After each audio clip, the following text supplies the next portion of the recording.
అందరూ బైబిల్ చేత పట్టుకోండి. మత్తయి సువార్త 10వ అధ్యాయము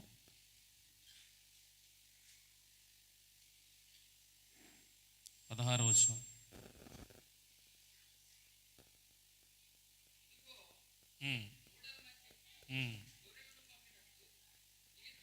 పంపుచున్నాను గనుక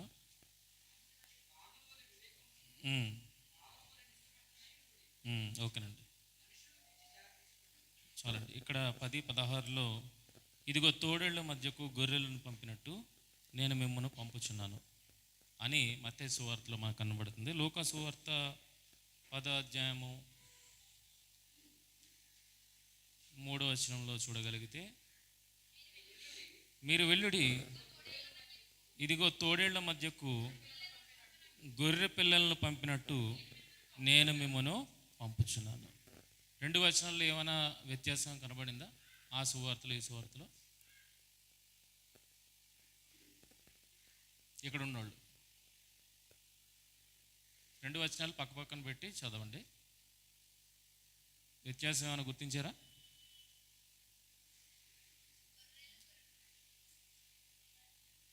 ఇక్కడోళ్ళు అరకు వాస్తవ్యులు చెప్తారు. ఓకే, సో గొర్రెలు, గొర్రె పిల్లలు, ఏది రైట్ అండి? ఏది రైట్? గొర్రె పిల్లలు ఏదో ఒకటి రైటా?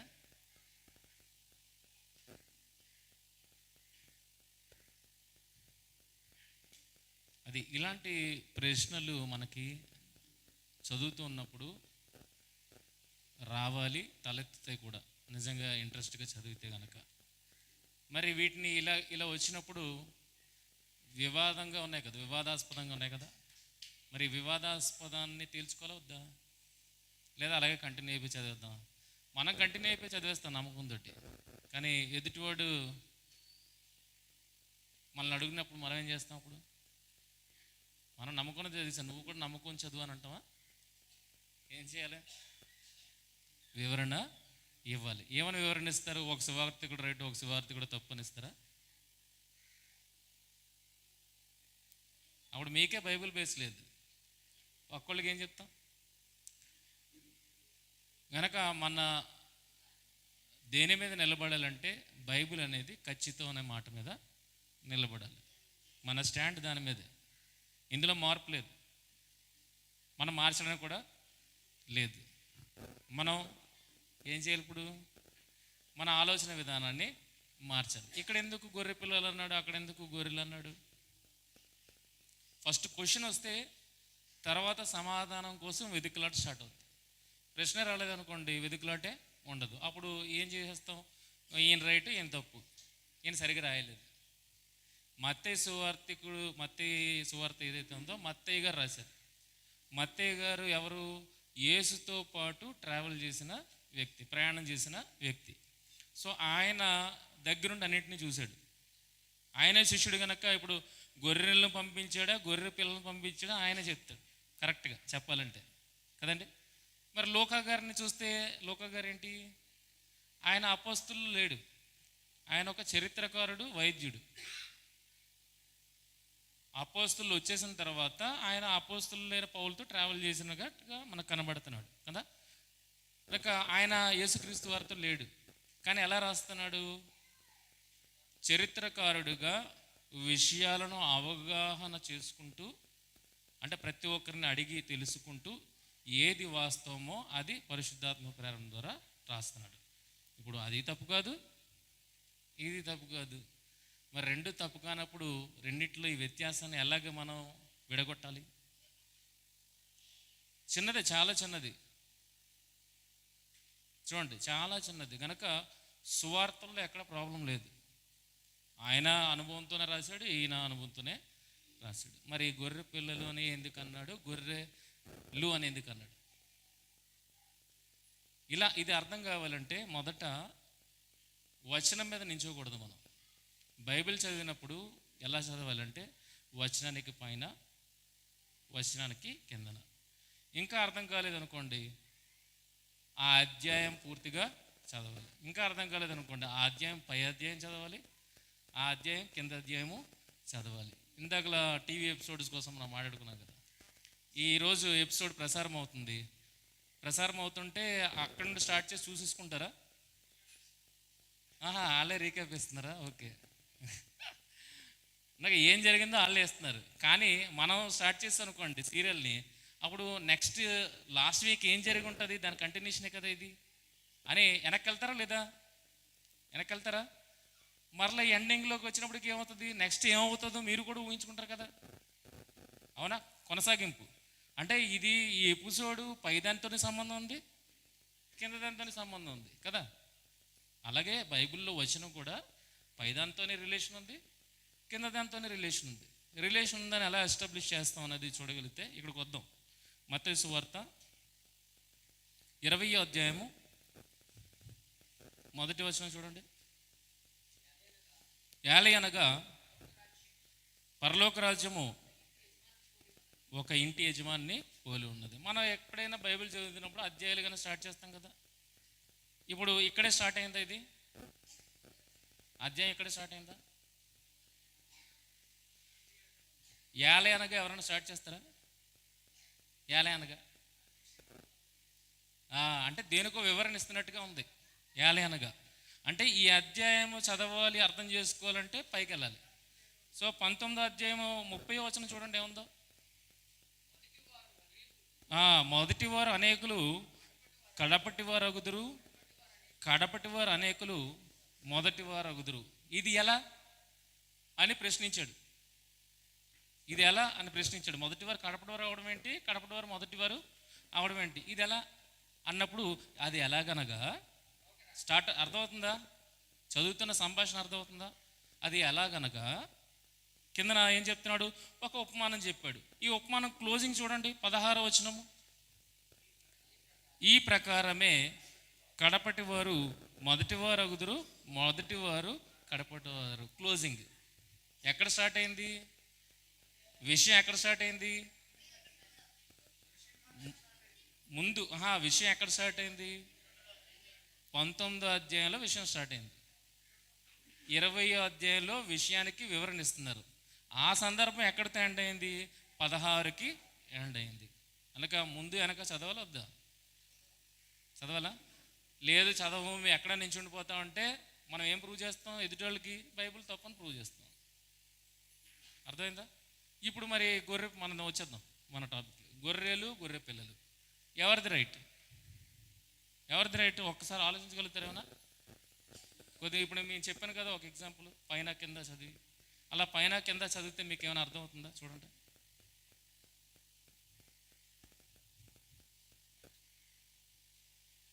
మత్తయి సువార్త 10, లూకా సువార్త 10 పైన కింద చదివితే ఏమైనా అర్థమవుతుందా?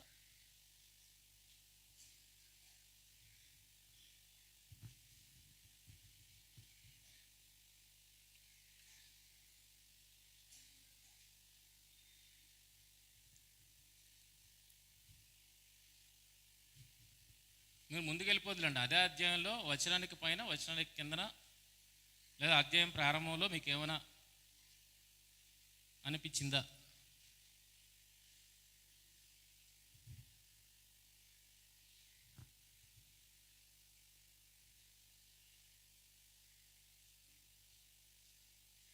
అనిపించిందండి?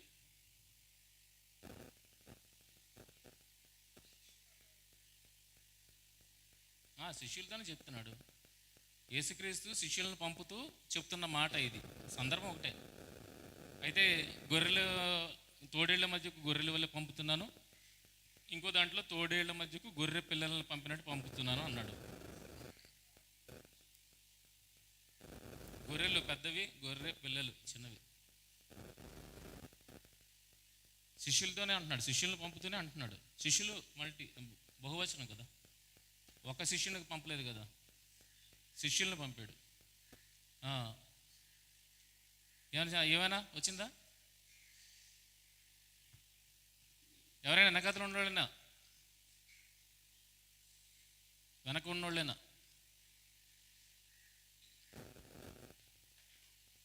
చూసారా, ప్రశ్న రాగానే మీరు ఎందులోకి వెళ్ళిపోయారు? స్టడీలోకి వెళ్ళిపోయారు. అదే మనం ఇంటి దగ్గర చేయాల్సింది. ప్రశ్న రావాలి, ఆ ప్రశ్న కోసం లోతుల్లోనికి వెళ్ళాలి. ఇప్పుడు మీకు సింప్లిఫై చేసేస్తాను. 16వ వచనంలో, ఇదిగో మత్తయి సువార్త 10వ అధ్యాయం 16వ వచనం, ఇదిగో తోడేళ్ల మధ్య గొర్రెలను పంపినట్టు నేను మిమ్మల్ని పంపుచున్నాను. ఎవరిని పంపుతున్నాడు? పైకి వెళ్తే శిష్యులను పంపుతున్నాడు. ఏ శిష్యులను పంపుతున్నాడు? 10వ అధ్యాయంలో చూడండి, 10వ అధ్యాయం 5వ వచనంలో, యేసు ఆ 12 మందిని పంపుచు వారిని చూచి వారికి ఆజ్ఞాపించినది ఏమనగా, వాళ్ళని అలర్ట్ చేస్తున్నాడు, వాళ్ళకి చెబుతున్నాడు, వాళ్ళకి అలర్ట్ చేస్తున్నాడు. ఎవరున్నారు ఇక్కడ శిష్యుల్లో? 12 మంది శిష్యులు ఉన్నట్టు కనబడుతుంది కదా, అవునా? ఇప్పుడు లూకా సువార్త 10వ అధ్యాయము 1వ వచనం చూడండి. అటు తర్వాత ప్రభు 70 మంది ఇతరులను నియమించి తాను వెళ్ళబో ప్రతి ఊరికి ప్రతి చోటుకి తనకంటే ముందు ఇద్దరిద్దరుగా పంపెను. ఇక్కడ ఎవరిని పంపిస్తున్నాడు? అక్కడ ఎవరిని పంపించాడు? చూసారా, కొద్దిగా పైకి వెళ్ళగానే మనకేమనిపించింది? కొద్దిగా ఏదో ఓపెన్ అవుతుంది సమాధానం అన్నట్టుగా అర్థమవుతుంది. మత్తయి సువార్త 10వ అధ్యాయంలో గొర్రెలను పంపినట్టు, తోడేళ్ల మధ్యకు గొర్రెలను పంపినట్టు మిమ్మల్ని పంపుతున్నాను అన్నది ఎవరితో మాట్లాడిన మాట? ఏ శిష్యులతో మాట్లాడిన మాట? 12 మంది ఆయన ఏర్పరచుకున్న శిష్యులతో మాట్లాడిన మాట. లూకా సువార్త 10వ అధ్యాయం 3వ వచనంలో ఉన్నది, మిమ్మల్ని గొర్రె పిల్లల వల్లే పంపుతున్నాను అన్నది ఎవరితో చెప్పిన మాట? వాళ్ళు ఏర్పరచుకున్నవారు కాదు, వాళ్ళతో వెంబడిస్తున్న ఇతరులు 70 మంది శిష్యులను పంపుతున్న మాట. శిష్యులు స్ట్రాంగ్గా ఉన్నారు కదా, యేసుక్రీస్తు వెంబడి 12 మంది శిష్యులు స్ట్రాంగ్. కానీ వీళ్ళు వెంబడించేవారే, యేసు ఏర్పరచుకున్నవారు కాదు. వీళ్ళు స్టాండర్డ్గా ఉంటారు. తర్వాత ఉన్నారా? యేసుక్రీస్తు వారు మీరు వెళ్ళపోవాలని ఉన్నారు అంటే ఎంతమంది మిగిలారు? ఆ 12 మంది మిగిలారు. మిగిలిన వాళ్ళందరూ జంప్. కనుక వీళ్ళు గొర్రె పిల్లలతో పోల్చాడు, వీళ్ళని అపోస్తుల్ని గొర్రెలతో పోల్చాడు. కనుక బైబిల్ రైటా, సువార్తికులు రైటా? ప్రాబ్లం ఎవరిది? పైన కింద చదవకపోవడం మనది ప్రాబ్లం. ఎలా చదవాలన్నది నెక్స్ట్ ఇంకొక ఎగ్జాంపుల్లోకి వెళ్దాం.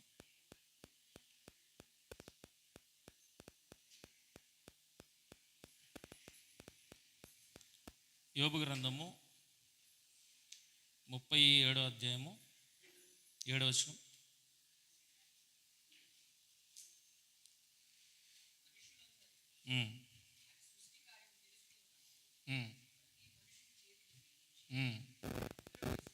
ఆయన ముద్ర వేసి ఉన్నాడు.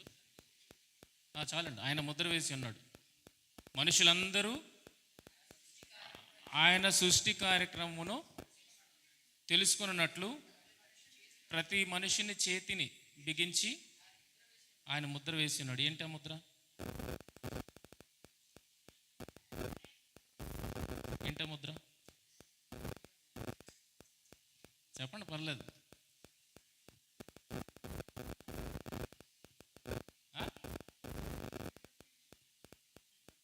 ఏమండి? ఫింగర్ ప్రింట్ ఎవరన్నారు? Okay, very good. ఏదో ఒకటి చెప్పాలి, నాకు కావాలి సమాధానం. ఇంకా ఇంకా చెప్పండి.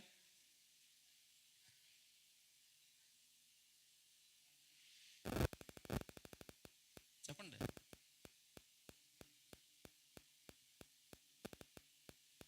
మనుషులు దేవుని సృష్టి కార్యములను తెలుసుకున్నట్లు ప్రతి మనుషుని చేతిని బిగించి ఆయన ముద్ర వేసి ఉన్నాడు. దేవుని కార్యాలను చూడాలంటే మనిషి చేతిని చూడాలా? ఫింగర్ ప్రింట్స్ని చూడాలా? కళ్ళు చూడొచ్చా? కళ్ళు, బాడీలో ప్రతి అవయవం ఏదైనా తీసుకోండి, దాని పనితీరుని చూసుకోండి, ఏదైనా ఆశ్చర్యమే. తల్లి గర్భం మంది ఎదగడం చూసుకోండి, అది ఆశ్చర్యమే. మరి ఇక్కడ ఏంటి మాట్లాడుతున్నాడు? అనేకమైన ఆశ్చర్యాలు ఉంటుండగా ఇక్కడ చేతిని బిగించి ముద్రించాడు అన్నాడు కదా. ఇది ఏ రకంగా అర్థం చేసుకోవాలి? ఇప్పటివరకు మీరు అర్థం చేసుకున్నది చెప్పండి. నేను అడిగాను కాదు, మీరు అంతకుముందు అర్థం చేసుకున్నది ఏదో చెప్పండి. చదివారా ఎప్పుడైనా ఇది? చదివారు కదా, యోబు గ్రంథం చదువుతాం. 7వ వచనం. ఇప్పుడే ఒక సూత్రాన్ని చెప్పాను. ఏంటో సూత్రం అంటే, చదవబడిన వచనం దగ్గరే మీరు ఉండిపోవద్దు. దాని ముందు వచనాలు, దాని వెనక వచనాలు మీరు చదివితే ఏంటి చెప్పాలనుకునే ప్రయత్నం చేస్తున్నాడో గ్రంథకర్త అర్థమవుతుంది.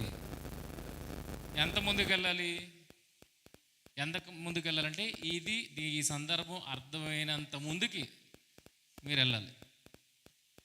సందర్భం మీకు అర్థమయ్యేంత ముందుకి వెళ్ళాలి, అర్థమైనంత వెనక్కి వెళ్ళాలి. అలా వెళ్తే ఏంటి చేతిని బిగించడం, ఏంటి ముద్రించడం అనేది మీకు అర్థమవుతుంది.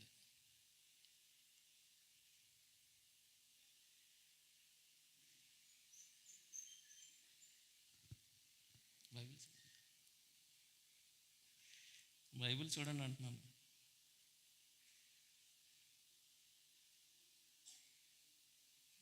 మీకు టైం ఇస్తే ఇక్కడ టైం అయిపోతుంది. యోబు గ్రంథము 37:7 చూసారు కదా. 1 నుండి ఒకసారి 6 వరకు చదవండి. ఏముంది?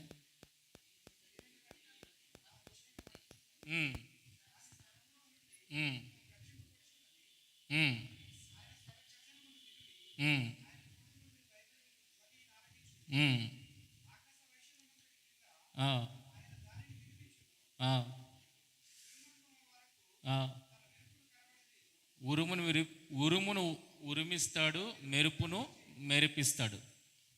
ఏముందండి? ఉరుమును మెరుపులు ఎప్పుడు వస్తాయి కదా? ఓకే, కిందకి చదవండి, ఇంకా చదవండి. దాని తర్వాత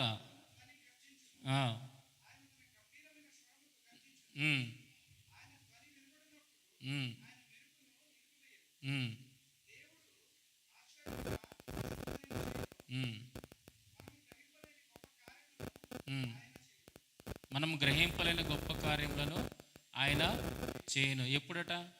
ఉరుము, మెరుపు, ఆకాశంలో మేఘాలు ఉన్నప్పుడు మనం గ్రహించలేని కార్యాలు చేస్తాడట. తర్వాత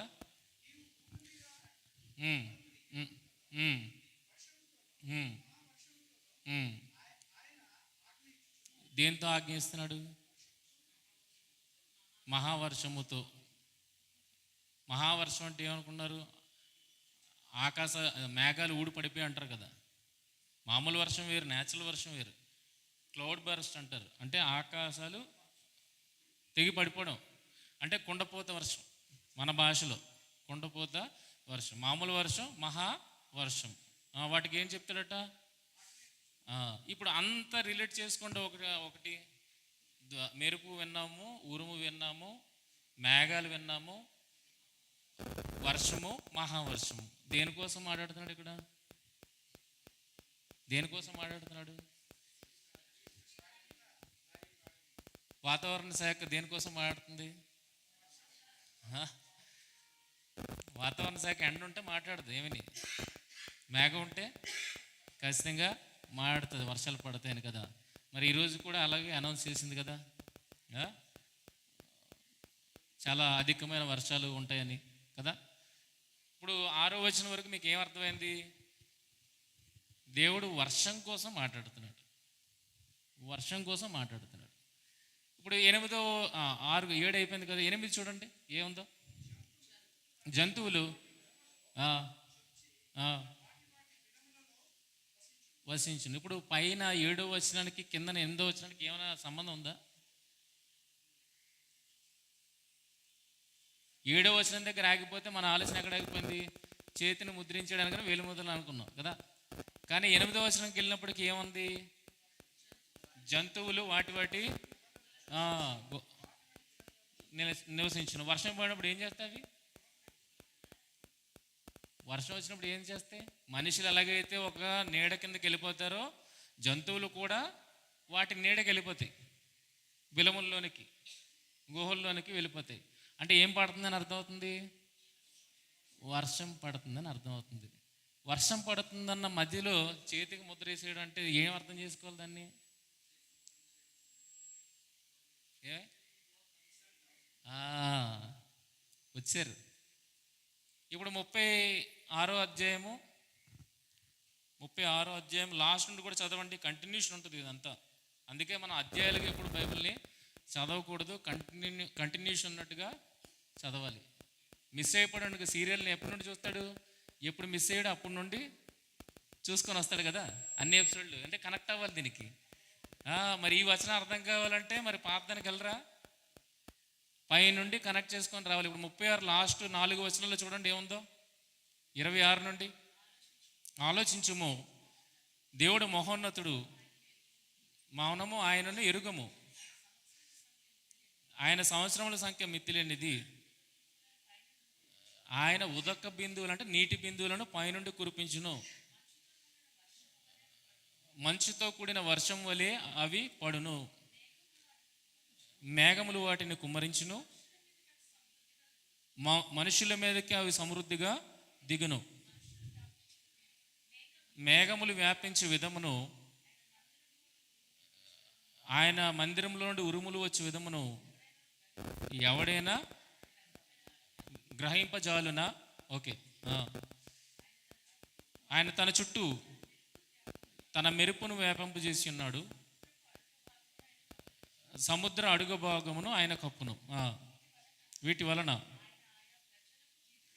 ఆయా ప్రజలకు తీర్పు తీర్చును, ఆయన ఆహారంను సమృద్ధిగా ఇచ్చువాడు, ఇరు ప్రక్కలను ఆయన మెరుపులు మెరిపించును, గురికి తగలవలనని ఆయన దానికి ఆజ్ఞాపించును, ఆయన గర్జనము ఆయనను ప్రసిద్ధి చేయను, ఆయన వచ్చుచున్నాడని పశువులకు తెలుపును. వాతావరణంలో ఏమైనా మార్పులు ఉంటే ఫస్ట్ దేనికి తెలిస్తే? పక్షులకి, జంతువులకి తెలుస్తాయి. వాటి కదలికలను బట్టి ఈరోజు సునామీ వస్తుందా, భూకంపం వస్తుందా అన్నది ఈరోజు మనుషులు క్యాలిక్యులేట్ చేయడానికి ముందుకెళ్తున్నారు. సో అది ముందే దేవుడు చెప్పేశాడు. అయితే దేనికోసం మాట్లాడుతున్నాడు? ఇది పైనంతా ఆయన వర్షమును గూర్చి, ఆకాశం నుండి కురిపించే హిమమును గూర్చి, వర్షమును గూర్చి ఆయన మాట్లాడుతున్నాడు. ఇప్పుడు 8వ అధ్యాయం చదివాం కదా, 37, 7, 8 చదివాం కదా. 9 నుండి చదవండి. మరుగు స్థానంలో నుండి తుఫాను వచ్చును, ఉత్తర దిక్కు నుండి చలి వచ్చును, దేవుడు ఊపిరి వలన మంచు పుట్టును, జలముల పైభాగమంతయు గట్టిపడును, మరియు ఆయన దట్టమైన మేఘమును జలములతో నింపును, తన మెరుపుగల మేఘమును వ్యాపింపజేయును. తర్వాత ఆయన వలన నడిపింపబడినవే నరుల నివాసయోగ్యమైన భూగోళం మీద మెరుపును మేఘమును సంచారము చేయును, ఆయన వాటికి ఆజ్ఞాపించిన దేవత్తును అది నెరవేర్చును.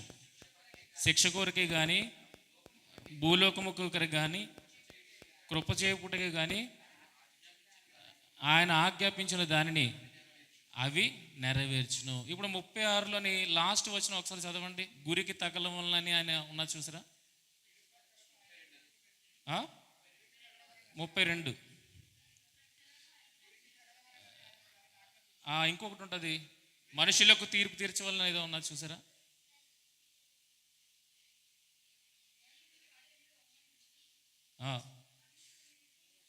అవి శిక్ష కొరకే అన్నది. ఆ పాయింట్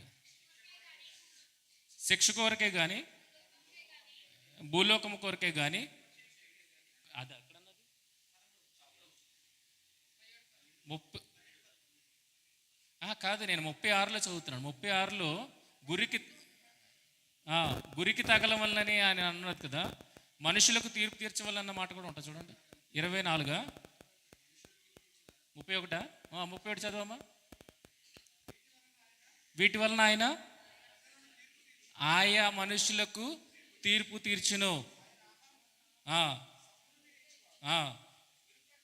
ఇరు ప్రక్కలను మెరుపును మెరిపించును, గురికి తగల వలనని ఇక్కడ దాన్ని చూడండి, మళ్ళీ మ్యాచింగ్ 38లో మనం ఎక్కడ చదువుతున్నాం అది 38లో ఆయన వలన నడిపింపబడినవై అన్న తర్వాత ఏం చదువుతున్నా చూడండి, ఎన్నో వచనం అది 12వ వచనం. ఆయన వలన నడిపింపబడినవై సంచారము చేయును, ఆయనకి ఆజ్ఞాపించినది యావత్తు అవి నెరవేర్చును, శిక్ష కొరకే కానీ భూలోకం కొరకే కానీ కృపచూపుటకే కానీ నెరవేర్చును. ఏంటి రెండు కనెక్ట్ అవుతున్నాయా లేదా? రెండు కనెక్ట్ అవుతున్నాయా? అంటే మొత్తం 26 వచనం నుండి ఇది ఎంత వచనం 13వ వచనం వరకు ఒక్కటే సందర్భం, ఒక్కటే ఇది విషయం.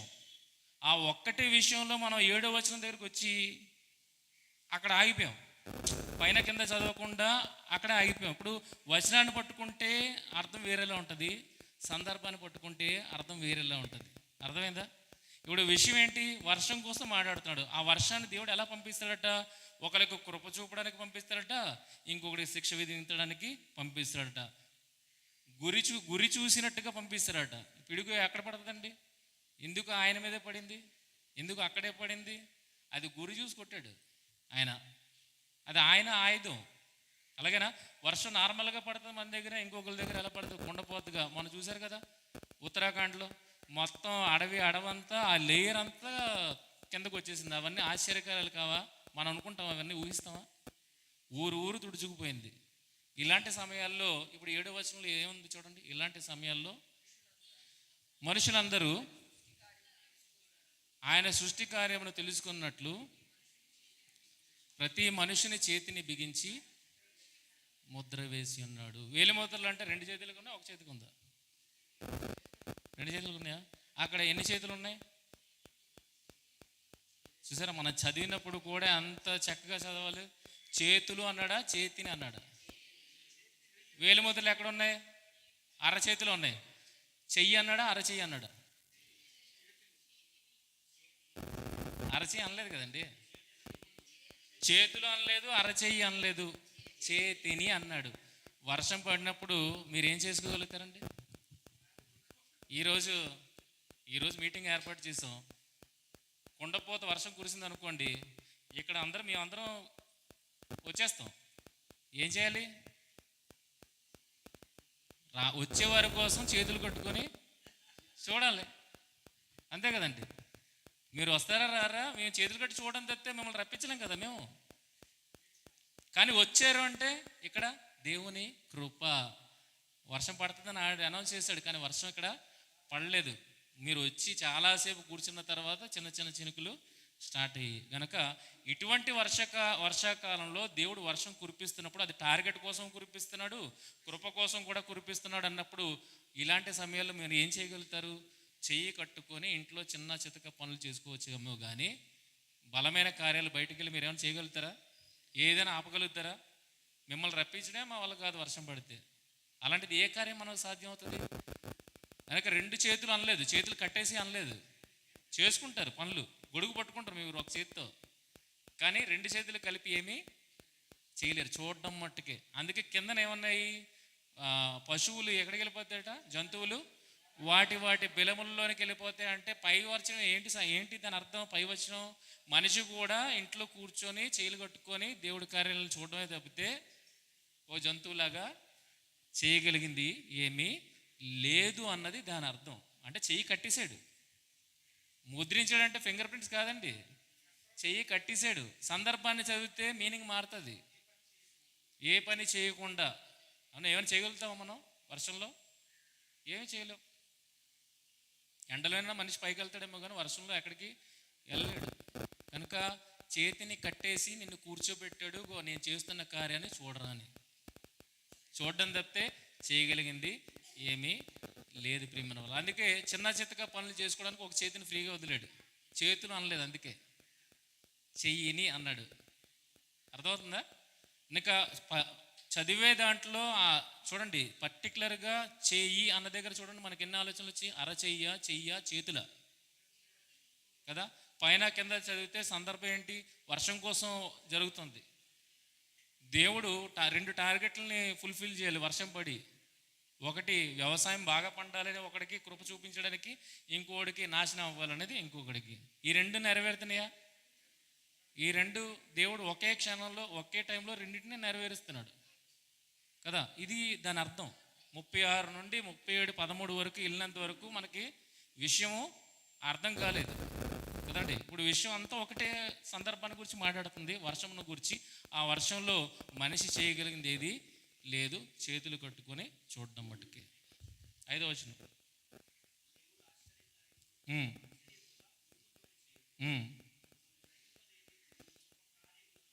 మనం గ్రహింపలేని గొప్ప కార్యములను ఆయన చేయను. మనం గ్రహించలేనివి, ఊహించలేని కార్యాలు ఆయన చేస్తాడు. ఎందుకు నాశనం అయిపోయింది అని అనుకుంటాం కదా ఒక్కోసారి. పొలాలు అవి తింటే మీరు చనిపోతారేమో, ఎందుకంటే మందు కొట్టేసి పండించాడు లాభం కోసం. అవి తింటే మీకు ఏమవుతుంది? అనారోగ్యం పాలవుతారని ఆ పంటను తుడిచేస్తాడు. ఇంకొకరు పంట నిలబడింది. ఎందుకు నిలబడింది? మీ ప్రయోజనం కొరకు ఆలోచించి చేశాడు. అది సమాజంలోకి వెళ్తుంది, అది నిలబడాలి. కనుక ఎందుకు నాశనం అయిపోయింది, ఎందుకు నిలబడింది, ఇవన్నీ రానున్న కాలంలో దేవుడు నిజంగా అర్థమైతే కనుక మనకు దేవుని కార్యాలు కూడా అర్థమవుతాయి. ప్రస్తుతానికి దేవుడిని అర్థం చేసుకునేంత వరకు ఆ కార్యాలను గురించి మన గ్రహింపు ఉండదు. ఓకేనా? ఇది టైం ఎంత?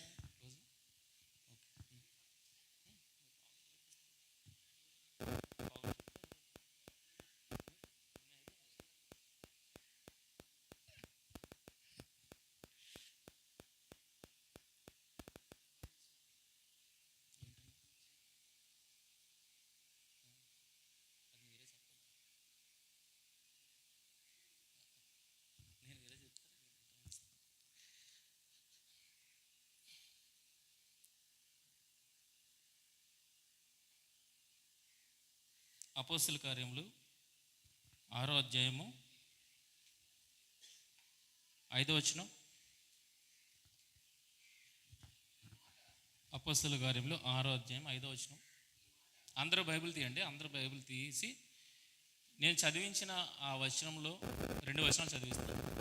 ఆ 2 వచనాల్లో తేడాన్ని కనిపెట్టండి, తేడాన్ని గుర్తించండి. ఓకేనా? 6వ అధ్యాయము 5వ వచనం. ఈ మాట జనసమూహం అంతటికి ఇష్టమైనందున వారు విశ్వాసముతోనూ పరిశుద్ధాత్మతోనూ నిండుకొని వాడైన స్టెఫెను. చాలండి, మళ్ళీ ముందుకెళ్ళాక మళ్ళీ కన్ఫ్యూజన్లోకి వెళ్తారు. ఎంతవరకు చదివించానండి? మళ్ళీ ఒకసారి చదవండి.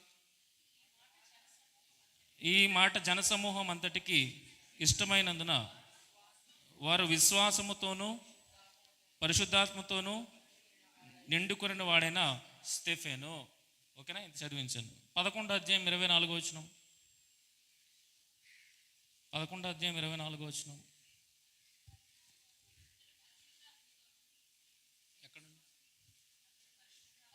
అతడు అంటే బర్నబా పరిశుద్ధాత్మతోనూ విశ్వాసముతోనూ నిండుకొనిన సత్పురుషుడు. చదివించాను కదండి. అతడు పరిశుద్ధాత్మతోనూ విశ్వాసముతోనూ నిండుకొనిన సత్పురుషుడు. ఇప్పుడు 2 మాటలు చదివించాను. నేను చదివించినంత మట్టుకు మీకు తేడా ఏమైనా ఉందా? మీరు గ్రహించగలిగారా? తేడాను గుర్తించగలిగారా?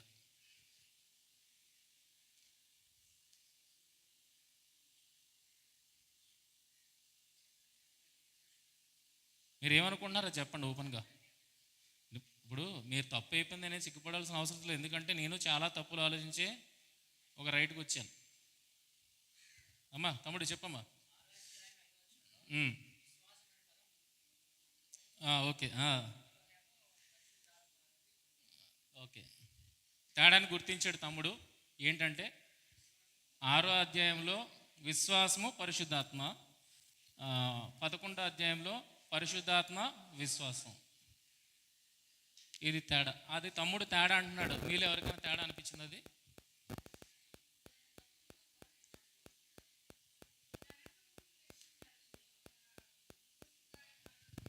మీకు ఆ చిన్న మాటనే ఇచ్చాను, అందులో ఏమైనా తేడా మీరు చెప్పండి. జాన సమూహలతో నాకు సంబంధం లేదు. తమ్ముడు చెప్పండి.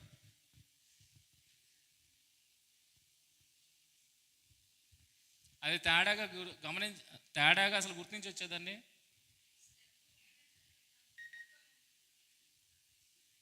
ఏమంటున్నారు? రెండు ఒకటేనా? ఓకే, వెనక ముందు ఉన్నాయంతే కానీ మనకి అవసరం లేదు.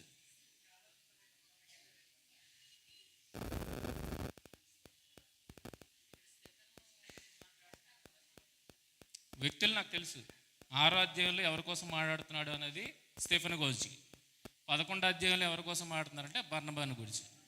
ఇప్పుడు ఇద్దరు వ్యక్తులను గురించి మాట్లాడుతున్న మాట ఒకే గ్రంథకర్త లూకా గారు.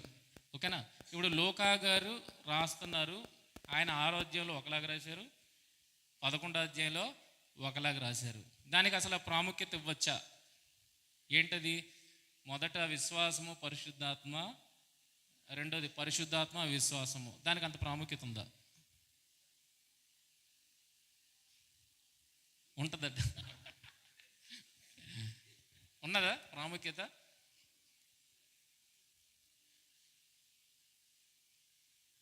ఉన్నదా లేదా? దాని విలువ తెలిస్తే అది ముందు వెనక అనేది రాయడం అనేది అది తేడా అవునో కాదో తెలుస్తుంది. మొదట దాని విలువ తెలియాలి. మొదట విశ్వాసం ఉండాలి. ఇప్పుడు బర్నబా గారికి విశ్వాసం లేదంటారా?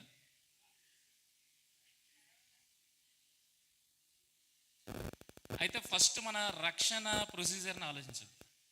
రక్షణ ప్రొసీజర్, మనం రక్షింపబడ్డా, ఎలా రక్షింపబడ్డాం?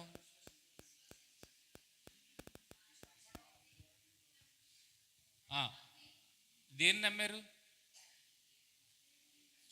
దేన్ని నమ్మారు? మీరు చెప్పిన దానికి అందంగా బైబిల్ ఒకటి ఇచ్చింది, వినుట వలన విశ్వాసం కలుగును, అదే క్రీస్తును గురించిన మాట వలన కలుగును. మీరు నమ్మారన్నారు. దేన్ని నమ్మారు? దేవుని మాట. అదే ఇక్కడ క్రీస్తు మాట నందు విశ్వాసం ఉంచడం. మీరు మీ చెప్తున్న 2 పాయింట్లు ఒకటే. అయితే మొదట ఏముందండి? విశ్వాసం. తర్వాత నెక్స్ట్ స్టెప్ ఏంటండి? మన రక్షణలో నెక్స్ట్ స్టెప్ ఏంటి? బాప్తిసం.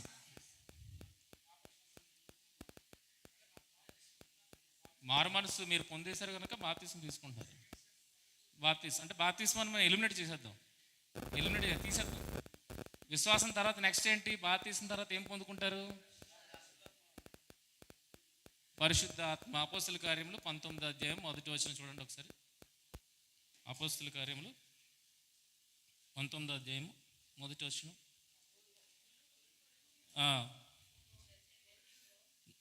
కొరింథీలో ఉన్నప్పుడు జరిగినదేమనగా, పౌలు పై ప్రదేశములలో సంచరించుచు ఎఫెసునకు వచ్చి కొందరు శిష్యులను చూచి, మీరు విశ్వసించినప్పుడు పరిశుద్ధాత్మను పొందితిరా? ఈ క్వశ్చన్ని బట్టి మీకు ఏం అర్థమవుతుంది? విశ్వాసం తర్వాత ఏంటి? పరిశుద్ధాత్మ.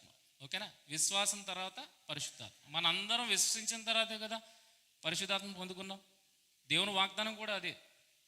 మీరందరూ యేసుక్రీస్తు నామమున బాప్తిసం పొందితే మీకు వరము అనుగ్రహింపబడుతుంది కదా. విశ్వాసంతో బాప్తిసం పొందుతాం. నెక్స్ట్ పరిశుద్ధాత్మ అనుగ్రహము, అది వాగ్దానం చేయబడింది కనుక అది మనకు అనుగ్రహింపబడుతుంది. సో ప్రతి ఒక్కరి రక్షణ జీవితంలో మొట్టమొదటిది విశ్వాసం, రెండోది పరిశుద్ధాత్మ. కానీ ఇప్పుడు లూకా గారు 6వ అధ్యాయంలో కరెక్ట్గానే వాడారు. మొదట ఏమొచ్చింది? విశ్వాసం ఉంది, పరిశుద్ధాత్మ వచ్చింది. ఇప్పుడు 11వ అధ్యాయానికి వచ్చినప్పటికీ పరిశుద్ధాత్మ విశ్వాసాన్ని ఎందుకు అన్నారు? ఈ వాల్యూ ఆయనకు తెలీదా? ఈ రక్షణ సిద్ధాంతంలో మొదటి ఏంటి, రెండో స్టెప్ ఏంటి అనేది లూకా గారికి తెలీదా? ఇక్కడికి మర్చిపోయాడా? 11వ అధ్యాయానికి వచ్చినప్పుడు మర్చిపోయాడా? సిరీస్ మర్చిపోయాడా? చెప్పండి. అదే దీని ప్రాముఖ్యత అనేది మనకు అర్థం కాకపోతే ఇది ఎలాగున్నా పర్లేదులే అని మనం కాంప్రమైజ్ అయిపోతాం, ముందుకెళ్ళిపోతాం. కానీ ప్రాముఖ్యతను అర్థం చేసుకోగలిగితే ఇది ఎందుకు ఇలా వాడాడు క్వశ్చన్ చూసారా? మీ రక్షణ విషయంలో మీకు ఫస్ట్ ఏం వచ్చింది? విశ్వాసం, తర్వాత ఆత్మ వచ్చింది. 6వ అధ్యాయంలో కరెక్ట్గానే వాడాడు. మరి 11వ అధ్యాయానికి వచ్చినప్పటికి ఎందుకు తిరగేశారు?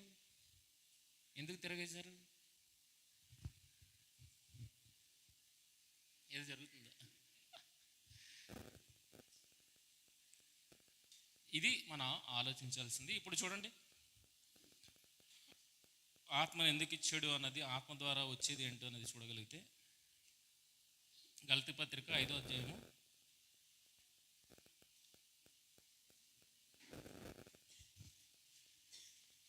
22వ వచనం.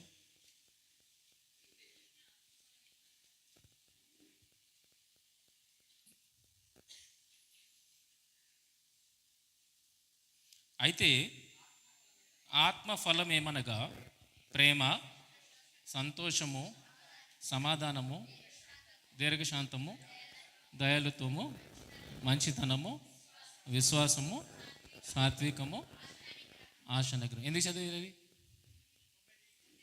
ఎందుకు చదివేది? ఎందుకు చదివేది? మళ్ళీ చదువుతాం, మళ్ళీ రెండోసారి చదువుతాం. ఆత్మఫలం మధ్యలో ఎవరు మాట్లాడద్దు, మళ్ళీ అందరం కలిసి చదువుతాం. ఆత్మఫలం ఏమనగా ప్రేమ, సమాధానం, దీర్ఘశాంతం.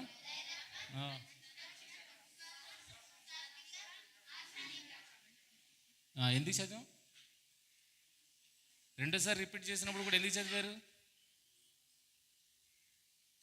ఏం తెలిసింది? మీ కన్ను ఫాస్ట్గా వెళ్ళాలి. మీ రీసెర్చ్లో ఉన్నారు కనుక మీరు చదువుతున్నప్పుడే టక్మని పాయింట్ పట్టుకోవాలి. మళ్ళీ చదువుదామా? మళ్ళీ చదువుదాం. ఆత్మఫలం ఏమనగా ప్రేమ, సంతోషము, సమాధానము, దీర్ఘశాంతము, దయాళుత్వము, మంచితనము, విశ్వాసము, సాత్వికము. మళ్ళీ చదివి ఏమైనా కనిపెట్టారా?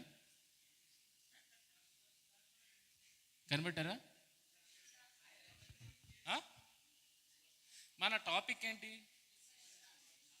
మన ఏ టాపిక్ని ఇప్పుడు డిస్కస్ చేస్తున్నాం? 2 పాయింట్లు డిస్కస్ చేస్తున్నాం.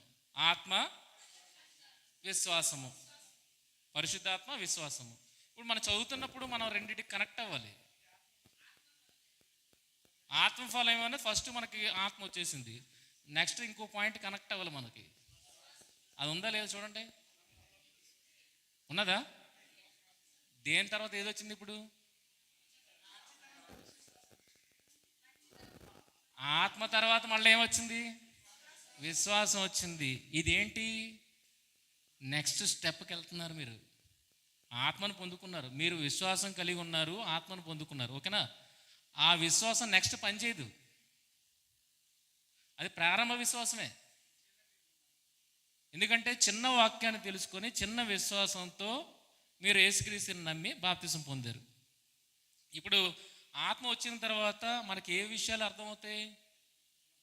ఆత్మ మనలను సర్వసత్యములోనికి నడిపించినంటే ఎన్ని వాక్యాలు తెలుస్తాయి? అన్ని వాక్యాలను బట్టి మీ విశ్వాసం ఏమవుతుంది? వృద్ధి చెందుతుంది. అలా వృద్ధి చెందడానికి ఎవరు సహకరిస్తున్నారు? ఆత్మ సహకరిస్తున్నాడు. కనుక ఇప్పుడు సీక్వెన్స్లో మనం ఆలోచిస్తే మొదటి ఏంటి? విశ్వాసం, పరిశుద్ధాత్మ. నెక్స్ట్ ఏంటి? విశ్వాసం రా. విశ్వాసంలో అభివృద్ధి. అది ఆత్మ తర్వాతే సాధ్యం, ఆత్మకు ముందు సాధ్యపడుతుంది. మీరు ఎంత అనుకున్నా ఆత్మ లేకపోతే మీ విశ్వాసాన్ని మీరు వృద్ధి చెందించుకోలేరు. అందుకే ఆత్మ ఫలములో ఏది కూడా ఇచ్చాడు? విశ్వాసాన్ని కూడా ఇచ్చాడు. ఆత్మను పొందుకుంటేనే మనం విశ్వాసంలో అభివృద్ధికి వెళ్తాము. అర్థమైందా? ఇది అర్థమైందా? అంటే విశ్వాసము, పరిశుద్ధాత్మ, తర్వాత విశ్వాసంలో వృద్ధి చెందిన విశ్వాసము, ప్రారంభ విశ్వాసం. బాగా ఆలోచించండి. ప్రారంభ విశ్వాసము, వృద్ధి చెందిన విశ్వాసం. మధ్యలో ఎవరున్నారు? పరిశుద్ధాత్మ ఉన్నారు. ఇప్పుడు స్టెఫెన్ దగ్గర ఏం వాడారు చూడండి. స్టెఫెన్ ఏజ్ని గుర్తుంచుకోండి, ప్రారంభ సంఘాన్ని గుర్తుంచుకోండి. ఆ మాటను చదవండి. స్టెఫెన్ ఎలా అంటాడు? విశ్వాసం ఉంది, పరిశుద్ధాత్మను పొందుకున్నాడు. ఈయన యవనస్తుడు, అప్పుడే సంఘంలోనికి వచ్చిన వాడు. ప్రారంభకుడికి ఏముంటుంది? ప్రారంభ విశ్వాసం ఉంటుంది, తర్వాత ఆత్మను పొందుకున్నాడు. కరెక్ట్గానే వాడాడు కదా. ఇప్పుడు బర్నబా దగ్గరికి రండి. 11వ అధ్యాయము 24. ఇప్పుడు పరిశుద్ధాత్మతో అంటున్నాడంటే మొదట ఏముంది దీనికి? ప్రారంభ విశ్వాసం ఉంది, అందుకే కదా పరిశుద్ధాత్మ వచ్చింది. సో ఇప్పుడు ఆ విశ్వాసం కోసం మాట్లాడట్లేదు. ఏ విశ్వాసం కోసం మాట్లాడుతున్నాడు? పరిశుద్ధాత్మను పొందుకున్న తర్వాత ఆయన పొందుకున్న విశ్వాసాన్ని గురించి మాట్లాడుతున్నాడు. ఏం మాట్లాడుతున్నాడు చూడండి.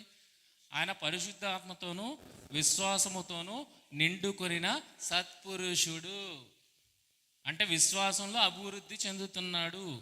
అందుకే ఆయనని ఎక్కడికి పంపించారు? అపోస్తలు సంఘములో అప్పుడే చేరిన వారిని బలపరచడానికి బర్నబాకు ఆ పరిచయ నిమిత్తము పంపించారు. అంటే బలపరిచేంత అయిపోయాడా?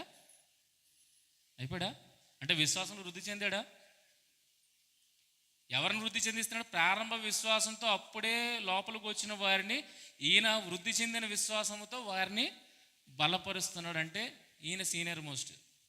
ఈయన పరిశుద్ధాత్మను పొందుకున్నాడు అంటే ప్రారంభ విశ్వాసం ఉంది. కానీ ఆ పరిశుద్ధాత్మను పొందుకున్న తర్వాత ఎందులో ఎదిగాడు? విశ్వాసంలో ఎదిగాడు. మరి మన స్టెప్ ఏంటి? మనది ఎన్నో స్టెప్లు ఉన్నాం. 1, 2 తర్వాత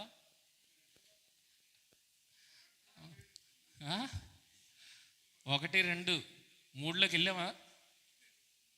2లోకి వచ్చామా? 1లో ఉన్నామా?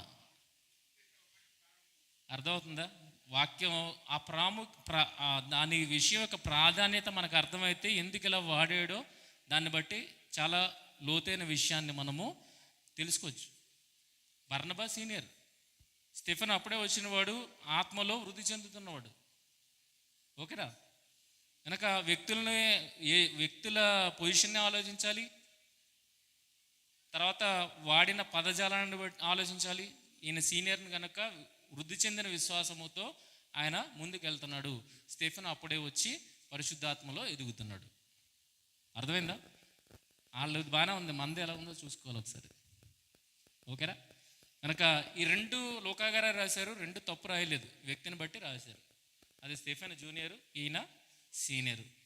ఓకేనా? వ్యక్తులను బట్టి లోకా గారు అది ఇటు తట్టు రాశారు. అందులో ఏమీ లేదనుకుంటే చదువుకున్నాడికి ఏమీ దొరకదు. కానీ ఉన్నది అనుకుంటే, ఎందుకు ఇలా రివర్స్లో రాశాడు? ఉన్నది అనుకుంటే ఆహా, ఆత్మఫలంలో కూడా ఏముందని తెలుస్తుంది? విశ్వాసం ఉందని తెలుస్తుంది. ఆ విశ్వాసం వల్ల అభివృద్ధి చెందాలన్న విషయం కూడా తెలుస్తుంది. అర్థమైందా? ఓకేనా?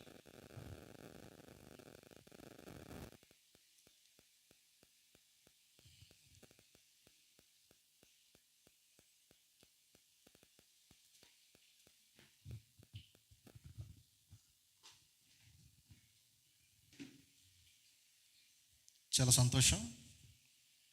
మరి 2వ సెషన్లో ఇంచుమించు 3 సందర్భాలను అన్నయ్య వివరించారు. ఇలాంటివి చాలా సందర్భాలు ఉన్నాయి బైబిల్లో.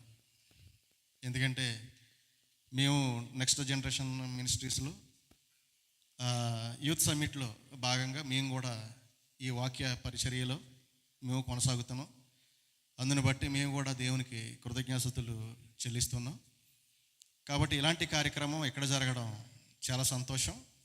మీకు నిజంగా దేవుని వాక్యం అనేది ఏ సందర్భం ఎలాగ ఆలోచించాలో, దేన్ని ఎక్కడ కనెక్ట్ చేయాలో, సందర్భాలను ఎలాగ అర్థం చేసుకోవాలో అనే ఒక పరిజ్ఞానం అనేది ఈ మాటల ద్వారా, ఇక్కడ చెప్పబడిన అంశాల ద్వారా మీకు చాలా బాగా అర్థమవుతుందనేది మేము భావిస్తున్నాం. మీకు అర్థమైందని మేము భావిస్తున్నాం. కాబట్టి ఇంకా ఎన్నో విషయాలు ఉన్నాయి. కాబట్టి అందుకే ఇది ఒక్కరోజుతో అయిపోయే కార్యక్రమం కాదని మనం ముందే చెప్పుకున్నాం. చాలా విషయాలు ఉన్నాయి ఇందులో. ఒక్కొక్కటిగా దేవుడు అవకాశం ఇస్తే, దేవుని చిత్తం అయితే మరలా మనం ఒక్కొక్కటిగా దేవుని వాక్యాన్ని నేర్చుకోవడంలో మనం ప్రయాణం చేద్దాం.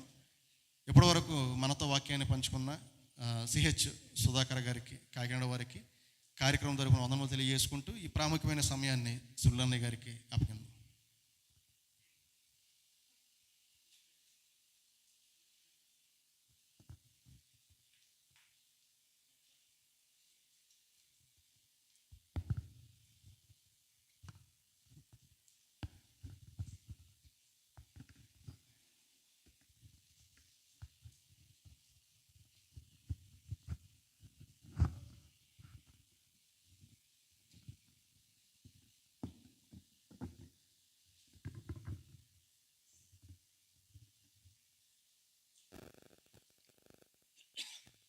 దేవుని నామానికి స్తోత్రం కలుగును గాక. పరిశుద్ధ గ్రంథంలో పరిశుద్ధాత్మతో ప్రేరణతో వ్రాయబడింది అంటే ప్రతిదీ ఏదో ఒక మీనింగ్ కలిగి ఉంది అని మనం విశ్వసించాలి. వాక్యమును దేవుడు రాయించాడు అని మనం నమ్ముతున్నామంటే ఇది సామాన్యమైనది కాదు. ఇది సామాన్యమైనది కాదు అని మనం ఫిక్స్ అయితే దీన్ని చదివే విధానంలో కూడా మనం ఇంట్రెస్ట్ చూపిస్తాం. భర్త ఇంటికి వెళ్ళి భార్యతో ఇది జాగ్రత్త అన్నాడంటే భార్య ఇది జాగ్రత్త అని నా భర్త చెప్పాడు అని దాన్ని ఎక్కడ దాచిపెట్టాలి అని ప్లేస్ని గురించి ఆలోచిస్తుంది. ఎందుకు ఇచ్చిన ఆయన ఏమని చెప్పాడు? ఒకవేళ అది జాగ్రత్త అంటే అర్థం కాదేమో, బంగారం ఉంది అన్నాడు అనుకోండి, దాన్ని ఏ ప్లేస్లో పెట్టాలో వెంటనే ఆలోచనలోనికి వెళతాం. ఏముంది చిత్తు కాగితాలు అన్నప్పుడు ఎక్కడ పడితే ఏముంది? అందుకే బైబిల్లో నేర్చుకోవాలి, చదవాలి అన్న ఆ ఇంట్రెస్ట్ మనకు కలగాలంటే ముందు ఇది విలువైంది అన్న సంగతి నువ్వు బిలీవ్ చేయాలి. ఏదో మన చేతుల్లో ఇది ఉంది కనుక మనం క్రైస్తవులు కనుక ఇది గొప్ప అని చెప్పుకోవాలన్న గొప్పతనం కాదు, ఆ విలువ కాదు. ఏమంటే బైబిల్ చాలా గొప్పది అండి అని మనం కామన్గా మాట్లాడుతున్నాం. నేను దీన్ని నమ్మాను కనుక ఇది గొప్పది అని చెప్పడం కాదు. అది ఇది గొప్పది అని నాకు అర్థమైతే దీన్ని వదిలిపెట్టని స్థితి నాకు తెలుస్తుంది. ఎందుకంటే బైబిల్ పట్ల ఆ ఇష్టం అనేది మనకు రావాలి. అమ్మో దీన్ని నేర్చుకుంటేనే నాకు జీవితం, దీన్ని నేర్చుకుంటేనే నాకు పరలోకం, దీన్ని నేర్చుకుంటేనే దేవుడు నన్ను నడిపిస్తాడు వాక్యం ద్వారా, దీన్ని నేర్చుకుంటేనే నేను సరి అయిన నిర్ణయాలను నేను తీసుకోగలను. అంటే దీని అవసరత నాకు ఎంతుంది అంటే ఇదిగో ఈరోజు మనం ప్రతిరోజు తినే ఆహారాన్ని ఎలా నిన్న భోజనం చేయలేదండి, అమ్మో ఇంకా నేను తినలేదండి అని ఎలా మనం అనుకుంటుంటామో, వాక్యాన్ని కూడా అమ్మో నేను నిన్న చదవలేదు, అసలు ఏంటి నేను 10 రోజులు అవుతుంది చదవక అని ఆ జిజ్ఞాస, ఆ ఆసక్తి మనలోనికి రావాలి. అప్పుడు లేఖనాల ముందు మనం కూర్చున్నప్పుడు దాన్ని ఆలోచించి ఆనందించే స్థితిలోనికి మనం వెళ్ళిపోతాం. అందుకే లేఖనాలలో కూడా ఆ ఆనందం, ఆ అర్థమైనప్పుడు మనకు కలిగే అనుభూతి అనేది చాలా ఉన్నతంగా ఉంటుంది. ఈ ఆనందాన్ని అర్థం చేసుకున్న వాడికి లోకంలో అన్నీ చిన్న చిన్న విషయాలే. మనం లోకంలో ఉన్న వాటికి ఎగ్జైట్ అవుతున్నామంటే ఇంకా వాక్యపు ఆనందము, మాధుర్యం అనేది మనకు తెలియదు, అంతే తెలియదు. ఆర్మూరు ప్రాంతంలో మేము వాక్యాన్ని చెప్పడానికి వెళ్ళినప్పుడు ఒక ఆయన చైర్లో కూర్చునేవాడు, కాస్త పెద్ద ఆయన. ఇలా చెప్పగానే ఏదో ఒక పాయింట్ మాట్లాడుతుండగానే వెంటనే చైర్లో నుంచి లేచి నిలబడేటోడు. అందరూ ఆయన్ని డిస్టర్బెన్స్ అనుకునేవారు.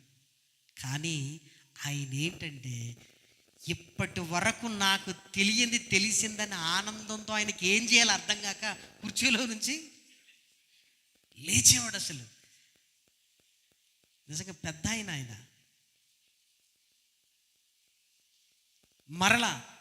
మరలా ఏదైనా విషయం రాగానే ఆయనకు తెలియంది అర్థం కాగానే సంతోషపడేటోడు, హల్లెలూయా అనేటోడు, దేవానికి స్తోత్రం అనేటోడు. తర్వాత ఎందుకు ఆయన అలా బిహేవ్ చేస్తున్నాడో మిగిలిన వాళ్ళందరికీ అర్థమైంది. తర్వాత ఏమన్నారంటే ఆయన ఎక్స్ప్రెస్ చేస్తున్నాడు, మేము ఎక్స్ప్రెస్ చేయలేకపోతున్నాం. నెమ్మదిగా ఆ ఆనందంలోనికి తీసుకెళ్ళాలి. ఒక మాటలో చెప్పాలంటే ఈ లేఖనాలు మనల్ని పరవశులుగా చేస్తాయి. అసలు ఏ ఆలోచన లేకుండా మనం ఎక్కడ ఉన్నాము ఏంటి ఇవన్నీ పరిగణలోనికి తీసుకొనకుండా మనమే మన వశం కాకుండా పోయే ఆ ఉన్నతమైన స్థితి ఉంది. దయచేసి దాన్ని సంపాదించుకోవాలి. రక్షణ పొందుకున్నాం, దేవాలయానికి వెళుతున్నాం, ఇక అయిపోయింది అని మనం ఏమనుకుంటామంటే ఎదుటివారి రక్షణ కొరకిగా మనం ప్రయాసపడాలి అనుకుంటాం. కానీ నువ్వు నిలబడుతూ ఎదుటివారిని రక్షణలోనికి తీసుకొని రావాలి. నిన్ను నిలబెట్టేది ఏంటంటే వాక్యం. వాక్యం లేకపోతే ఈరోజు ఎన్నో గొప్ప మాటలు చెప్తాం, రేపొద్దున మనమే లోకంలో కలిసిపోయాం అనుకోండి, సువార్తకు ఆటంకంగా ఉండేది ఎవరు? మనమే. అయ్యో ఎందుకు బ్యాప్టిజం తీసుకున్నాడు, దేవాలయానికి వెళుతున్నాడు, ఎందుకు ఈ జీవితం ఇలా అయిందంటే పరిశుద్ధాత్మ వలన విశ్వాసపు వాక్యపు లోతుల్లోనికి వెళ్ళకపోవటం వల్ల. కాబట్టి చాలా జాగ్రత్తగా ఉండాలి. చిన్న మాట చెప్పి నేను ముగించేస్తాను. యోహాను సువార్త పరిశుద్ధ గ్రంథంలో వ్రాయబడిన చక్కటి మాట. యోహాను సువార్తలో వ్రాయబడిన చక్కటి మాట 8వ అధ్యాయం. యోహాను సువార్త 8వ అధ్యాయం 6-7 వచనాలను దయచేసి చూడండి. ఆయన మీద నేరము మోపవలెనని ఆయనను శోధించుచు ఈలాగున అడిగిరి. అయితే యేసు వంగి నేల మీద వ్రేలుతో ఏమో వ్రాయిచుండెను. వారు ఆయనను పట్టు వదలక అడుగుచుండగా ఆయన తల ఎత్తి చూచి, మీలో పాపము లేనివాడు మొట్టమొదట ఆమె మీద రాయి వేయవచ్చునని వారితో చెప్పి మరలా వంగి నేల మీద వ్రాయిచుండెను. వారు ఆ మాట విని పెద్దవారు మొదలుకొని చిన్నవారి వరకు ఒకని వెంట ఒకడు బయటికి వెళ్ళిరి. యేసుక్రీస్తు ఏ మాట అన్నప్పుడు బయటికి వెళ్ళారు? మీలో పాపము లేనివాడు ఆమె మీద రాయి వేయండి అన్న మాట వినగానే అందరూ బయటికి వెళ్ళిపోయారు. ఆ మాట వినగానే వాళ్ళు ఏం ఆలోచించుకుని బయటికి వెళ్ళారు?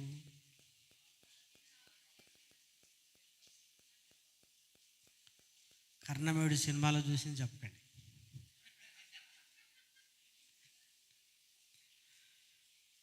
వాళ్ళు ఏమనుకొని వెళ్ళారు?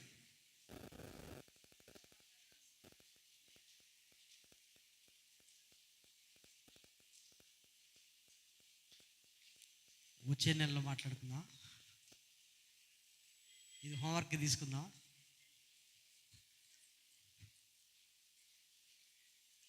మనం అనుకునేది ఏంటంటే వాళ్ళ పాపాలను యేసుక్రీస్తు రాస్తున్నప్పుడు చూసి భయపడి వెళ్ళిపోయారు అని నెంబర్ 1. నెంబర్ 2, వాళ్ళు చేసిన పాపాలు వాళ్ళకి జ్ఞాపకానికి వచ్చి ఒకవేళ మేము రాయబోతే యేసుక్రీస్తు మా పాపములు చెప్పేస్తాడేమో. నెంబర్ 2. ఈ 2 రైటేనా? మూడోది ఇంకేమైనా ఉందా? ఈ 2 రైటేనా? ఏమో వ్రాయిచుండెను అన్నాడు గనక అవి పాపాలు కానే కాదు.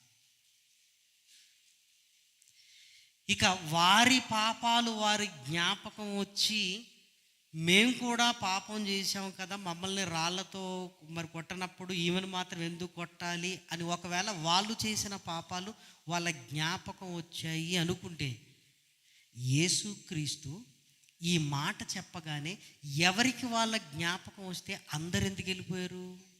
అసలు మనిషి నైజం ఏంటంటే తప్పు చేసి కూడా నేను చెయ్యలేదనే వాదనే మనిషి నైజం. అవునా కదా? తప్పు చేసినా నేను చేయలేదని వాదించుకునే స్థితి. ఇప్పుడు అక్కడ ఏ ఒక్కరు కాదు, అందరూ వెళ్ళిపోయారు. అంటే అందరూ వెళ్ళిపోయారంటే యేసుక్రీస్తు గతంలో వాళ్ళు చేసిన పాపాలను ఏమైనా జ్ఞాపకం చేస్తాడా? ఆ పాపాలను గురించి ఏమైనా మాట్లాడుతున్నాడా? ఒకవేళ నేను రాయేస్తాను అన్నాడు అనుకోండి, అప్పుడు నీ పాపాలు చెప్తానని ఎదుటివారి పాపాలు నేను చెప్తాడా? ఎదుటివారి పాపాలు నేను చెప్తాడా? యేసుక్రీస్తు చాలాసార్లు వాక్యం బోధించినప్పుడు అప్పుడు వారు చేసిన తప్పులు, వారి పాపాలు జ్ఞాపకం రాకుండా ఇక్కడికి రాగానే ఎందుకు జ్ఞాపకం వస్తాయి?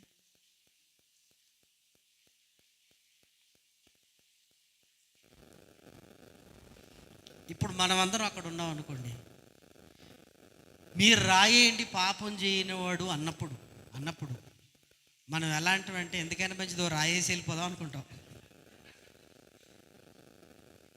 ఎందుకంటే ఇప్పుడు నేను రాయకపోతే నువ్వు నా గురించి ఏమనుకుంటావు? కాబట్టి ఎందుకైనా మంచిది రాయి వేసే పోదాం అనుకుంటాం మనం. కానీ అందరూ వెళ్ళారంటే అందరికీ ఏం కనెక్ట్ అయింది అక్కడ? అందరికీ ఏం కనెక్ట్ అయింది అక్కడ? ఇప్పుడు నేను చేసిన పాపం మీకు తెలియదు, మీరు చేసిన పాపం. అలాంటప్పుడు మనం మాట్లాడుకుంటూ రాయేయచ్చు. ఒకవేళ యేసుక్రీస్తు ఆగండి అంటే దబాయించవచ్చు. ఎందుకంటే యేసుక్రీస్తుకి ఎన్నోసార్లు అడ్డం కలిగారు. లేదంటే మేమేం చేయలేదు, నువ్వే తప్పు మాట్లాడుతున్నావని. అక్కడ రాయి వేయకుండా అందరూ వెళ్ళిపోయారు అంటే అందరికీ కనెక్ట్ అయింది. ఎవడు రాయి వెయ్యలేని స్థితి అక్కడ ఉంది. అదేంటి?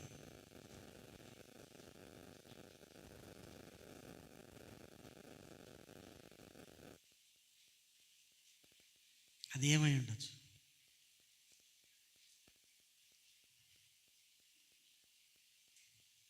విచిత్రం ఏంటంటే లోకంలో ఉన్న ఆలోచనల వల్ల వెంట్రుకలు ఊడిపోతాయి. దేవుని వాక్యాన్ని ధ్యానించటం వల్ల ఈ బాధ ఏమీ లేదు. చింతించటం వలన ఇబ్బందులు మనకి, ధ్యానించటం వల్ల ఈ తలని ఎప్పుడు చింతించడానికి వాడకూడదు. దేన్ని వాడాలి? ధ్యానించడానికి వాడాలి. చింతించటం వల్లే అన్ని ఇబ్బందులు. అందుకే ఏదైనా ఒక వాక్యాన్ని మీరు ఎర్లీ మార్నింగ్ చదివి ఆ సాయంకాలం వరకు దాన్ని ధ్యానిస్తూ మీరు ఉండండి. నిజంగా చాలా అద్భుతమైన సత్యంలోనికి దేవుడు తీసుకొని వెళతాడు. ఇప్పుడు ఏం జరిగిందో మూడవ పాయింట్ను మనం లోపలికి వెళితే ఇది కూడా మీరు ఎలాబరేట్ చేసి, ఇప్పుడు రెండు సందర్భాలను ఇలా అనుకున్నాం కాదు, మరి ఇది ఎలా కరెక్టో కూడా మీరు కూడా బాగా ఆలోచించాలి. ఇది కరెక్ట్ అని మీ మనస్సాక్షి మీతో చెప్పాలి. ఏదో ఎవరో చెప్పారు మేము విన్నాం అన్నట్టు ఉండదు. ఇది వినగానే నా మనస్సాక్షికి కూడా ఇది రైట్ అనే భావన కలిగినప్పుడు నేను స్టాండర్డ్ అవుతాను. ఎవరో చెప్పారు అని ఒకరి నమ్మకం మీద మన విశ్వాస జీవితాన్ని కట్టుకోవడానికి వీల్లేదు. కాబట్టి ఏం జరిగింది ఇప్పుడు మనం చూడగలిగితే, యోహాను సువార్త 8వ అధ్యాయము, యోహాను సువార్త 8వ అధ్యాయము మొదటి వచనం. యేసు ఒలీవ కొండకు వెళ్ళెను. తెల్లవారగానే యేసు తిరిగి దేవాలయములోనికి రాగా ప్రజలందరూ ఆయన యొద్దకు వచ్చిరి గనుక ఆయన కూర్చుండి వారికి బోధించుచుండెను. శాస్త్రులను పరిసయ్యులను వ్యభిచారమందు పట్టబడిన స్త్రీని తోడుకొని వచ్చి ఆమెను మధ్యను నిలవబెట్టి, యేసుక్రీస్తు ఎక్కడున్నాడు, ఈ శాస్త్రులు పరిసయ్యులు వ్యభిచారమందు పట్టబడిన స్త్రీని ఎక్కడికి తీసుకొచ్చారు? ఆయన దేవాలయములో కూర్చొని బోధ చేస్తుంటే వ్యభిచారమందు పట్టబడిన స్త్రీని ఎక్కడికి తీసుకొచ్చారు? దేవాలయానికి తీసుకుని వచ్చారు. అసలు వ్యభిచారమందు ఒక స్త్రీ పట్టబడింది అనుకోండి, ఏం చేయాలి? గవిని వెలుపట రాళ్లతో కొట్టి చంపేయాలి. ద్వితీయోపదేశకాండము 22వ అధ్యాయం 23, 24. ద్వితీయోపదేశకాండము 22వ అధ్యాయము 23, 24. ఒకడు శయనించుచుండగా కనబడిన ఎడల వారిద్దరూ అనగా 23, 24. కన్యక అయిన చిన్నది ప్రధానము చేయబడిన తరువాత కలుసుకొని ఆమెతో శయనించిన ఎడల ఆ ఊరి గవిని యొద్దకు వారిద్దరిని తీసుకొని వచ్చి ఆ చిన్నది ఊరిలో కేకలు వేయనందున ఆమెను తన పొరుగువాని భార్యను అవమానపరిచినందున ఆ మనుషుణ్ణి రాళ్లతో కొట్టి రాళ్లతో చావగొట్టవలెను. గవిని వెలుపట రాళ్లతో చావగొట్టవలసిన స్త్రీని యేసుక్రీస్తు దగ్గరికి తీసుకొని రావాలి, ఆయనని ఇరుకున పెట్టాలి. తద్వారా ఆయనను కూడా మోషే ధర్మశాస్త్రానికి వ్యతిరేకంగా మాట్లాడుతున్నాడని ముద్ర వేసి అవసరమైతే ఆయనను కూడా రాళ్లతో కొట్టి చంపేయాలి. అంటే వీళ్ళ టార్గెట్ ఏంటంటే యేసుక్రీస్తు దగ్గరికి తీసుకెళ్ళి, మోషే గారు మాకు ఇలా చెప్పారు, ఇప్పుడు ఈమెను ఏం చేయాలో నువ్వు చెప్పు అంటే వదిలేయి అన్నాడు అనుకోండి. మోషే ధర్మశాస్త్రాన్ని వ్యతిరేకిస్తున్నాడు కనుక ఈయనను కూడా ఏం చేయాలి? ఒకవేళ కొట్టండి అన్నాడు అనుకోండి, ఈయన కూడా మోషే ధర్మశాస్త్రాన్ని పాటిస్తున్నాడు, గొడవ ఏముంది ఇంకా అని యేసుక్రీస్తు మీద కూడా వాళ్ళ యూదుల ముద్ర వేయాలి.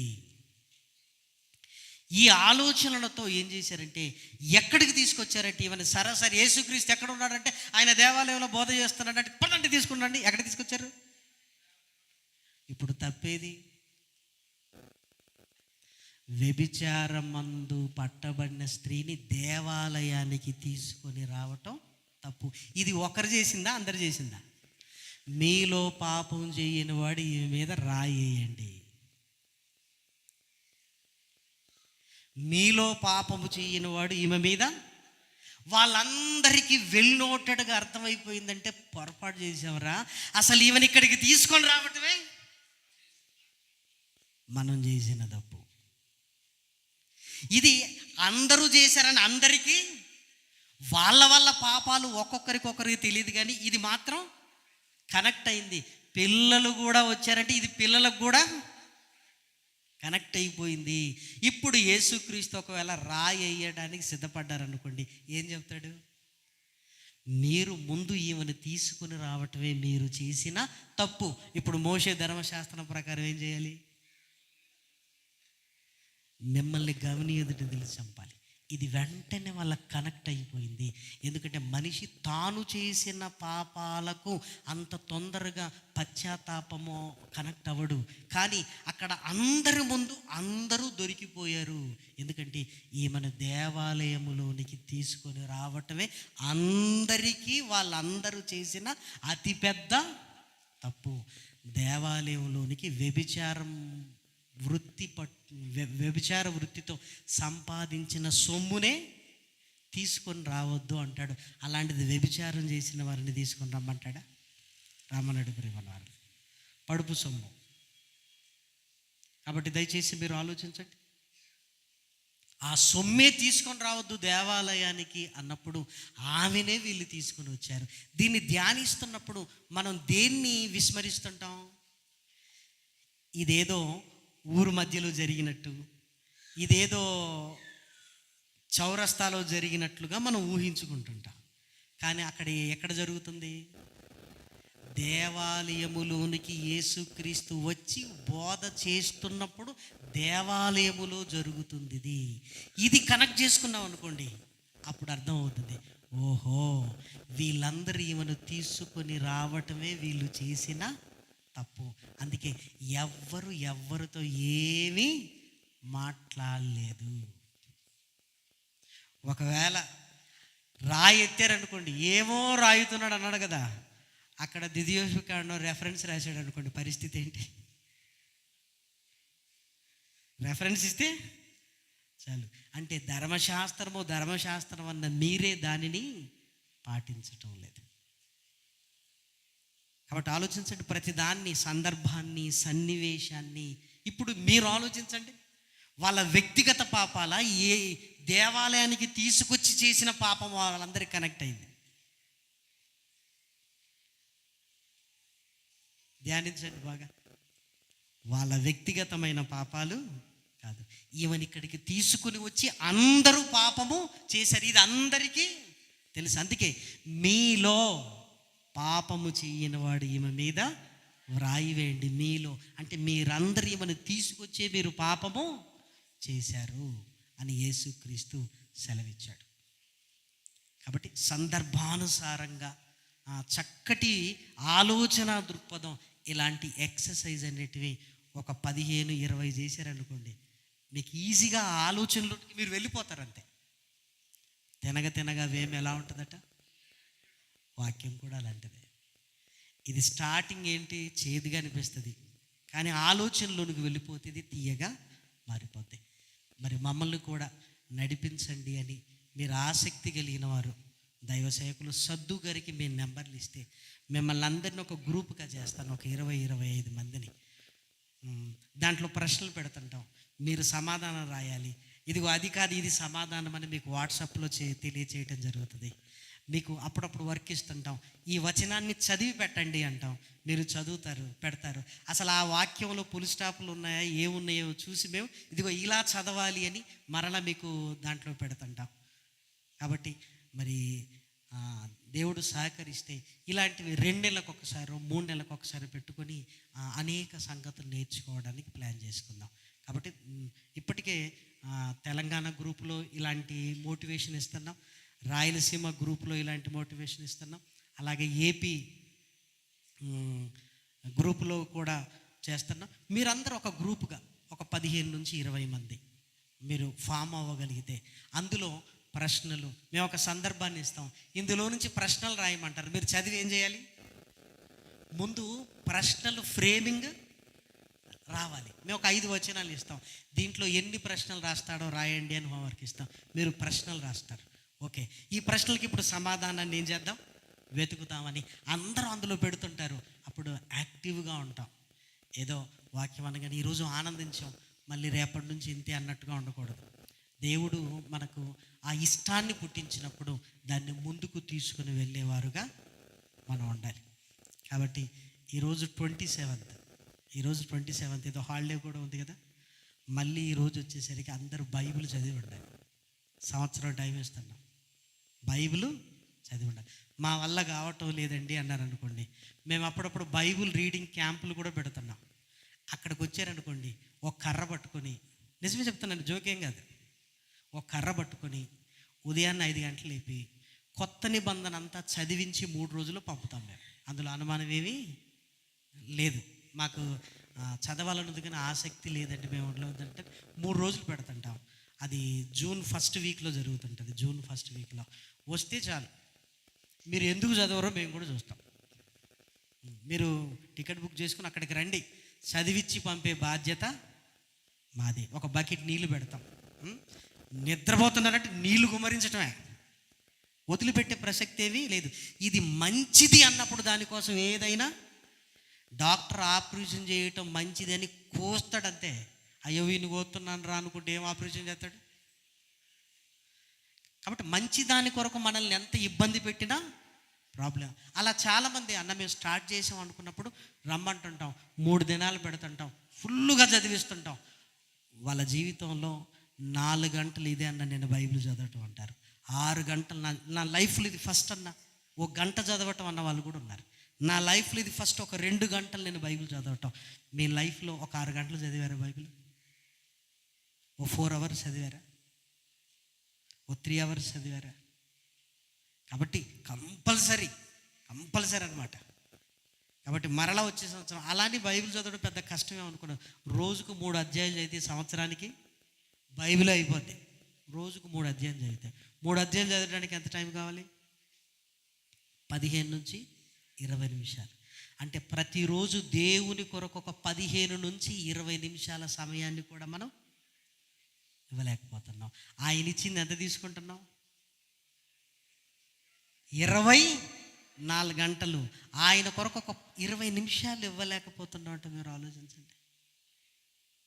మనకెప్పుడు చదవాలనిపిస్తుంది అంటే కళ్ళు మందగించి ఇక కనపడనప్పుడు బైబిల్ చదివితే బాగుండు అనిపిస్తుంది. నిజం, ఆ మనోవేదనతోనే చచ్చిపోతాం మనం. ఇప్పుడు కళ్ళు చక్కగా కనపడుతుంటాయి, ఏముందిలే అనుకుంటాం. కళ్ళు మందగించిన తర్వాత చదివితే బాగుండు అని ఇది ఈ మనోవేదనకు వెళ్ళిపోతాం.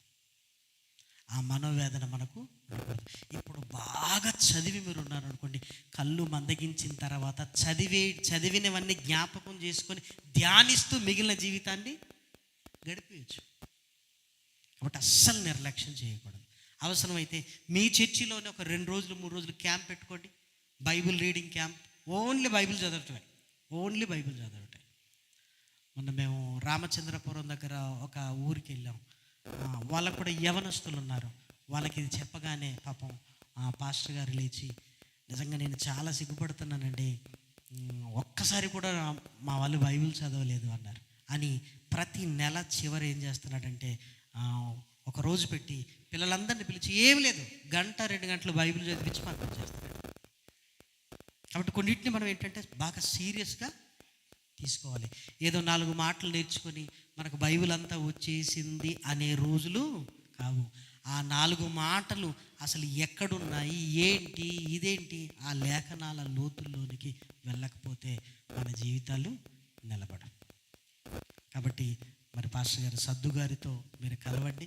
ఒక చక్కటి గ్రూప్ తయారు చేసుకుంటే ఇలాంటి ప్రశ్నలు పెట్టి సమాధానాలు పెట్టి ఒక 1 వీక్ 2 వీక్స్ కాగానే మీకు అర్థమైపోద్ది. ఇప్పటి వరకు కంటే ఇప్పుడు మేము కొంచెం డెవలప్ అయ్యామని మీకు అర్థమైపోద్ది. అంతే, అందులో అనుమానం ఏమీ లేదు. ఇప్పుడు మీరు నేర్చుకున్న సంగతులన్నీ బయటికి వెళ్ళి మీరు ఎవరితోనైనా షేర్ చేయండి. అరే ఇది మాకు తెలియదు కదా అంటారు. ఒకరోజు కూర్చుంటేనే ఇన్ని సంగతులు నేర్చుకుంటే మరి కంటిన్యూగా ఉంటే చాలా సంగతులు నేర్చుకోగలం, మన విశ్వాస జీవితంలో బలపడగలం. కాబట్టి మీ దగ్గరికి రావటానికి మరి మార్గాన్ని ఏర్పాటు చేసిన దేవునికి కృతజ్ఞతాస్తుతులు చెల్లిస్తున్నాను.